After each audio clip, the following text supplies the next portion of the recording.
ఆదిశేషుడు లేకుండా దర్శనమిచ్చే శ్రీ మహావిష్ణువు యొక్క ఆలయం గురించి తెలుసుకుందాం.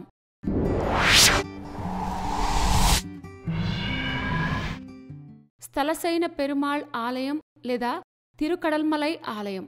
ఈ ఆలయం మహాబలిపురంలోని పురాతన దేవాలయాల్లో ఒకటి. ఈ ఆలయం పల్లవులచే నిర్మించబడిందని నమ్ముతారు. తరువాత మధ్యయుగ చోళులు, విజయనగర రాజులు మరియు మదురై నాయకులు వంటి పాలకులు పునరుద్ధరించారు. ఈ ఆలయం విష్ణు భగవానునికి మరియు లక్ష్మీదేవికి అంకితం చేయబడింది. ఇక్కడ శ్రీ మహావిష్ణువు స్థలసైన పెరుమాళ్గాను, లక్ష్మీదేవి నీలమంగై తాయారుగాను పూజలందుకుంటున్నారు. ఈ ఆలయం విష్ణువుకు అంకితం చేయబడిన 108 దివ్య దేశాల్లో ఒకటి. ఇక్కడ పెరుమాళ్ ఆదిశేషునిపై కాకుండా నేలపై పడుకుని దర్శనమిస్తారు. ఇది చాలా అరుదైన ఆలయం. ఈ ఆలయం 7 అంచెల రాజగోపురంతో నిర్మించబడింది. ఆలయం లోపల 2 ఆవరణలున్నాయి. గర్భగుడిలో అధిష్టాన దేవత స్థలసైన పెరుమాళ్ శయన భంగిమలో అద్భుతంగా దర్శనమిస్తారు. నీలమంగై తాయార్ రూపంలో లక్ష్మీదేవి గర్భగుడి కుడివైపున తూర్పుముఖంగా ఉన్న మందిరంలో కొలువై ఉన్నారు.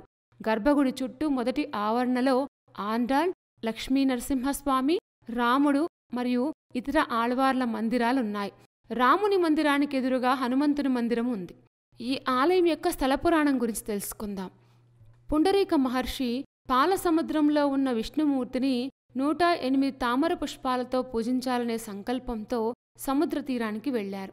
సముద్రం మధ్యలో ఉన్న స్వామి దగ్గరికి వెళ్లడానికి తన దోసిళ్లతో సముద్రపు నీటిని తోడటం ప్రారంభించాడు.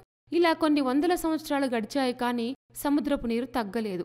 పుండరీక మహర్షి భక్తికి మెచ్చిన స్వామి ఒక వృద్ధుని రూపంలో వచ్చి ఆకలిగా ఉందని అడిగారు. ఆహారం ఇస్తే నీరు లేకుండా చేయడానికి తాను కూడా సహాయం చేయగలని చెప్పారు.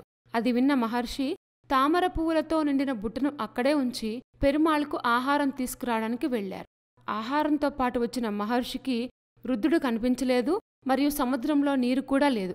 కాని అతని స్థానంలో విష్ణు భగవానుడు తూర్పు ముఖంగా నేలపై పడుకున్న భంగిమలో ఉన్నారు మరియు స్వామి శరీరం పూర్తిగా తామర పువ్వులతో అలంకరించబడింది. మహర్షి యొక్క కోరిక మేరకు శ్రీ మహావిష్ణువు ఆయనకి శయన భంగిమలో దర్శనమిచ్చారు. శ్రీ మహావిష్ణువు శయన భంగిమలో దర్శనమిచ్చినందున స్థలసైన పెరుమాళ్ అని స్తుతించబడ్డారు. ఈ ఆలయం లోపల ఉన్న కొలలను పుండరీక పుష్కరిణి అని పిలుస్తారు.